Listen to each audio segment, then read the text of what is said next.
Gervonta Tank Davis back on March the 30th. Who is he fighting? Got a lot of people speculating a lot of shit. We're going to talk about his possible opponents. Bernard Hopkins says that Gervonta Tank Davis is better than Devin Haney. We're going to talk about that. Smash the like button, subscribe to the channel, share the video. Catch me live Monday, Wednesday, and Thursday night at 7:30 p.m. Central Time. And I'm also live every Sunday morning with the Singing OG, KQKC Boxing Network, Sunday mornings, 9 a.m. Central Standard Time. Hold on, Blue. Good girl. And if you can, please join the channel as a member. We drop exclusive content every week for our channel members. Also, hit that super chat. Hit that super thanks. You can watch the videos and the live streams that we do. And if you want to debate, you can always reach me on my email address, knockoutboxing86@yahoo.com. Or you can just hit the link when I'm live, man. We're open to debate anybody on any topic. Now, let's talk about this shit. I'm going to break this shit down for y'all, right? Why am I so sure that Gervonta Tank Davis is fighting on March the 30th? There's a couple of things if you're paying attention to boxing and you follow boxing the way that I do. Number one, Amazon Prime and PBC is being reported that their first event on pay-per-view to launch their new multi-year, multi-million-dollar deal that they came to an agreement on for Amazon Prime to be the distributor digitally of PBC Premier Boxing Champions events. It's being reported by Dan Raphael, Michael Benson, and multiple other sources that they're returning in March. And their first show is going to be March 30th. And it's going to be a pay-per-view show. Now, how do we know that it's Tank Davis? Well, if you look at the PBC stable right now, who are your pay-per-view fighters? David Benavidez, Canelo Alvarez, Errol Spence, Terrence Crawford, the rematch. We know it's not Errol Spence and Terrence Crawford going down on March the 30th because Errol Spence just had eye surgery this month. He's not fighting 3 months later, so we can X him off the list. We know it's not Canelo Alvarez fighting on March 30th because Canelo Alvarez, like clockwork, with his huge Mexican fan base, his huge Mexican following, he fighting Cinco de Mayo. So we know it ain't him. David Benavidez just fought in November. He ain't fought 4 months apart in years. Plus, who's his opponent gonna be? He already fought Caleb Plant on pay-per-view last year, whooped his ass. He already fought Demetrius Andrade last year, whooped his ass. The other possible pay-per-view opponent would be who? Jamal Charlo. But it's rumored that Jamal Charlo is gonna be Canelo Alvarez's opponent. And if you Jamal Charlo, who you fighting? Shit, if you anybody in this world, who you fighting? Dave Benavidez or Canelo Alvarez? Number one, Dave Benavidez probably give you a worse ass whooping for way less money. Shit. Canelo he'll probably stop you, but he ain't gonna put the whooping on you like Dave Benavidez gonna put on your ass, bro. It just is what it is, bro. So if you ain't gonna get nowhere near the money fighting Dave Benavidez that you would get fighting Canelo. So we know it ain't gonna be Jamal Charlo unless Canelo ain't fighting him. But we know Jamal Charlo is right up Canelo's alley. Never fought at 168 before. Extremely inactive. Showing holes in his game with his mental. Coming off of injuries and shit. Oh yeah. It ain't Dave Benavidez. Coming off of a quick turnaround. Lack of a pay-per-view worthy opponent to put him in there with. So we know it's probably not him. So that leaves only one other pay-per-view fighter that's going to be worthy on pay-per-view. And if you PBC, you on Amazon Prime, who you think it makes sense for you to roll out for the first pay-per-view fight, the first event? To start that shit off with a bang. To increase your budget. To get people talking again. It's got to be Gervonta Tank Davis, bro. It's got to be Gervonta Tank Davis for your first fight. Gotta be, right? By the time this video get uploaded, I might not even be able to upload this shit because by the time I get back from walking these dogs, you can have a goddamn announcement. We're gonna shoot this shit anyway. Let's see if I'm right and see if I'm wrong, right? So now that we've come to the conclusion, we use our brain, we use process of elimination, and we know that it can't be those other pay-per-view fighters and it gotta be Tank Davis. Who is he fighting? You got some people saying, oh, it's going to be El Rayo, Jose Valenzuela. You know, it's going to be Isaac Pitbull Cruz. Manny Pacquiao said that he want to fight Gervonta Tank Davis. Frank Martin, Edwin De Los Santos, Gary Russell Jr. Who is he going to be fighting on pay-per-view? Y'all excuse me. I had to do that, man. I ain't even trying to be gross or nothing. I want to do that again. If you ain't see it, all good. This is what I think, man. I think it's going to be El Rayo, Pitbull, or Frank the Ghost Boy. That's what I think. And two of those three, get out of my face, bro. Get all the way the hell out my face. It can't be Gary Russell Jr., bro. It can't be Gary Russell Jr. You can't fight a featherweight coming off of an injury that hasn't fought since January of 2022. He'll be out of the ring for 26 months at the time of that fight if they choose Gary Russell Jr. for his opponent. Matter of fact, no, I did the math wrong. 24, that's 2 years, 27 months. Can't be Gary Russell. Never fought in the weight class, coming off of an injury, inactive for 2 years. Hell no, bro. Hell no. Eastside Pitbull Cruz. The plus for him in PBC, Black American versus a Mexican. Two biggest fan bases in all of boxing, the Black American boxing fan and the Mexican Latino boxing fan. Could do pretty good numbers. It's a lot of Mexicans that want that fight. But Tank Davis himself has told us multiple times he ain't fighting no Eastside Pitbull Cruz. And Eastside Pitbull Cruz coming off a split decision victory where he looked like shit.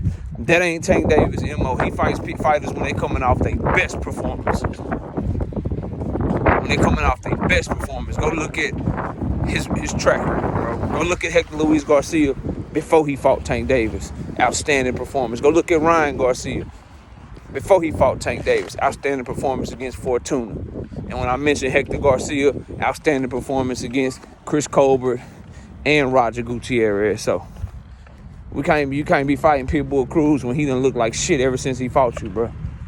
We ain't rocking with that. Plus, your word as a man, you done said multiple times as early as last month. Not this year, but in December, he called Pitbull a rockhead ass, midget, and said, get over it. He ain't fighting his ass.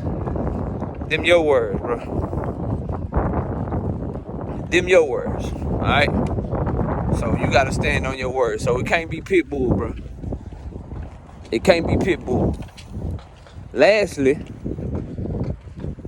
so we talk Pitbull. Let's talk about Rayo for a minute. Rayo's coming off of a good knockout victory over Chris Colbert. PBC, see a red flag about this shit. PBC trying to build up Rayo because they gave, I don't know if y'all been paying attention, Premier Boxing Champions been giving awards out and shit. They've been giving their own awards, the PBC awards and shit. And they gave El Rayo knockout of the year and shit, bro. Trying to build his name. They gave him knockout of the year for what he did to Chris Colbert and shit. I don't know about that shit, bro. I don't know about that shit. El Rayo is a prospect with 2 losses. But a Mexican coming off of a great performance. But it can't be him, bro. And the other reason people are saying El Rayo is because Rayo versus Colbert was a WBA title eliminator. And with that being said, Tank Davis is what? The WBA champion. So they're going to try to tell us it was a mandatory. It was a mandatory. So he had to fight El Rayo, Jose Valenzuela. Nope, not going for it, bro. We not going for that shit. No, sir.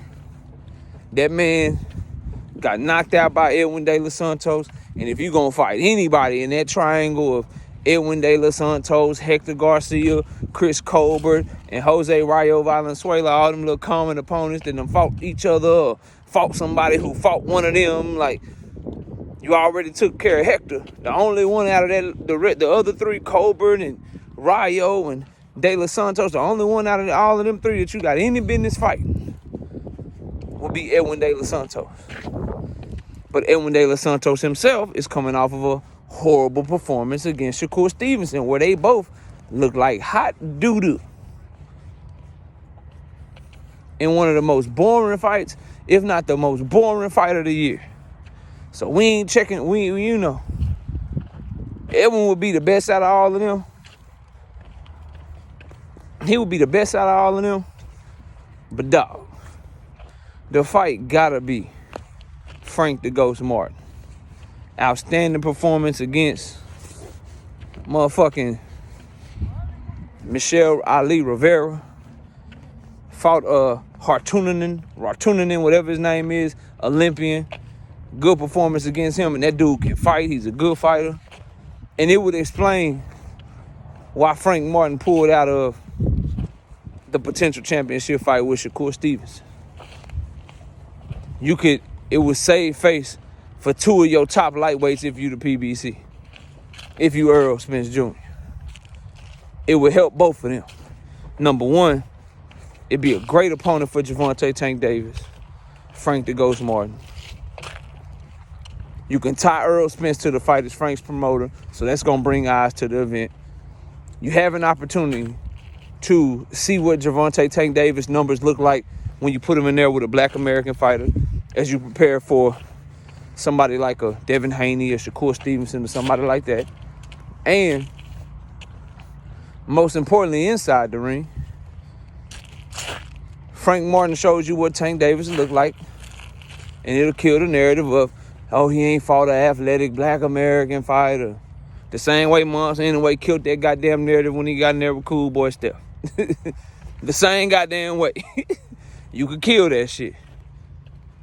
And it'd be a test again to see how Tank would do with somebody with some feet, a good jab, some athleticism. How does he fare against somebody like that? So it's just the best fight of all the realistic fights, in my opinion. It's the best fight of all the realistic fights. So that's the one of the ones where, like, if I'm putting on my TKO prediction hat of all the fighters that I just named, it's the best fight. Frank Martin is a well-spoken young man. He'll be able to talk his shit. He'll be able to sell the fight with Tank Davis. It'd be good inside and out the ring, and it's an opponent that, if you criticize that opponent for Tank Davis, then you just hating. You just hating on Tank, bro. It's a great opponent for him. So that would be my prediction. Now, Dark Horse and shit, Manny Pacquiao done came out and shit. They announced Tank Davis, Manny Pacquiao, bro. Manny Pacquiao fans are some of the most delusional fans ever. They think he ain't never lost before, even though he got like 9 losses. They think that Manny can come back and beat anybody. And even if they think he gonna lose, they gonna bet on him. They gonna pay for his fights. And they gonna be Team Manny all day. So that'd be a big-ass fight. Outside the ring, selling that shit, continuing Tank Davis's rise to superstardom. Yeah, Manny Pacquiao, okay. The problems with that fight is Manny Pacquiao gonna be able to make 135 or 140. The problem with that fight is he ain't fought in like 2-3 years, just like Gary Russell Jr. And he's 45, 46 years old. Inside the ring, that is a horrible matchup. That is a horrible matchup. Manny Pacquiao probably can't go 5-6 rounds with Tank Davis, dog. Shit, no. So it's a bad fight, but that is a dark horse. Anytime Manny get to talking, you gotta perk your ears up and shit and be like, hold on, Manny. Fuck going on here? So that'd be a dark horse. That'd be one where we'd be like, bro, what the hell is going on, bro? And that leads me to our other dark horse. Now, I suspect and I predict that Tank Davis and Devin Haney, they just been yapping. They just been yapping. Ain't nothing really going on behind the scenes.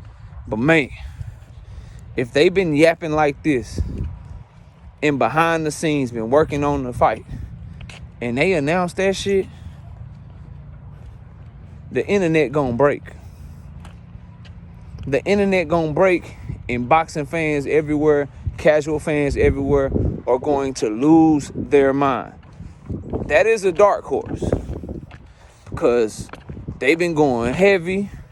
Devin Haney posting fight flyers and deleting them hoes, and Ryan Garcia pulling out of negotiations with Devin Haney, and Devin Haney got Sandor Martin, now Adrian Bronicott, like they been on fire, bro.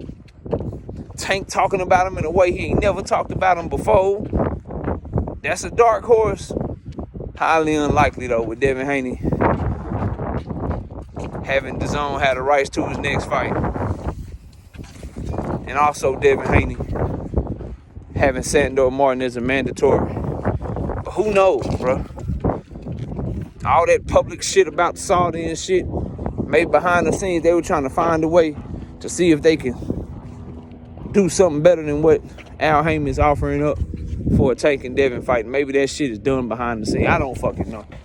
But that's something that we can always hope for as a dark horse because they doing a lot of talking on this social media, man. But I think it's going to be Frank Martin. I think it's going to be my top two choices, Frank Martin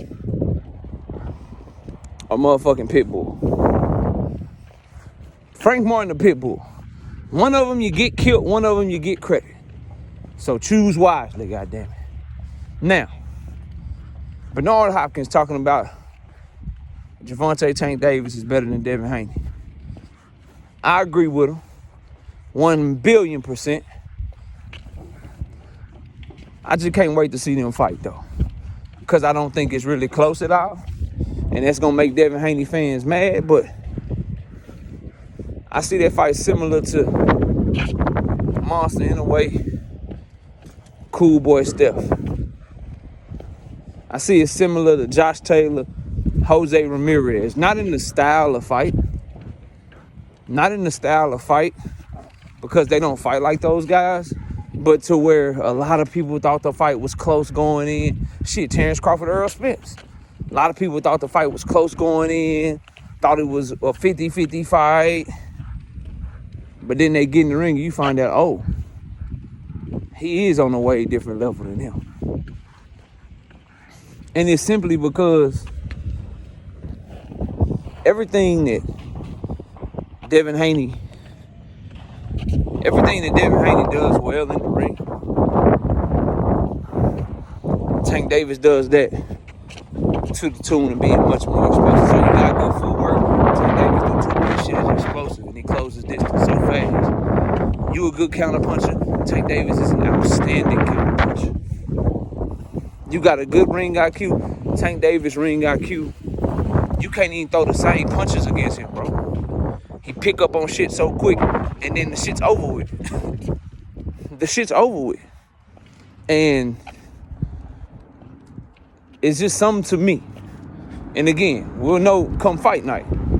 When you look at these two fights, it's just something to me to where there's a switch in Tank Davis to he just make you fold under his mental and physical pressure. You go look at all of his fights, there's a switch that turns to where he figure you out and he start walking you down. Similar to where you'll see Floyd Mayweather, and I ain't saying Tank is Floyd, don't get me wrong, but you'll see Floyd Mayweather be like, ha, okay. And then he just go into that high guard and start walking you down. Cause he done got your timing. He know what you're trying to throw. He know what your game plan is. He know how you trying to escape. And now it's just, I'm walking to you with a high guard. I'm leading and countering at the same time. And you gonna whip, homeboy. Tank Davis got that type of shit, man. Devin don't to me. And going in there with somebody like Tank thinking you just gonna work off your jab, you gonna work off your movement and your jab, nah. He too good at taking shit away from you and putting you where he wants you.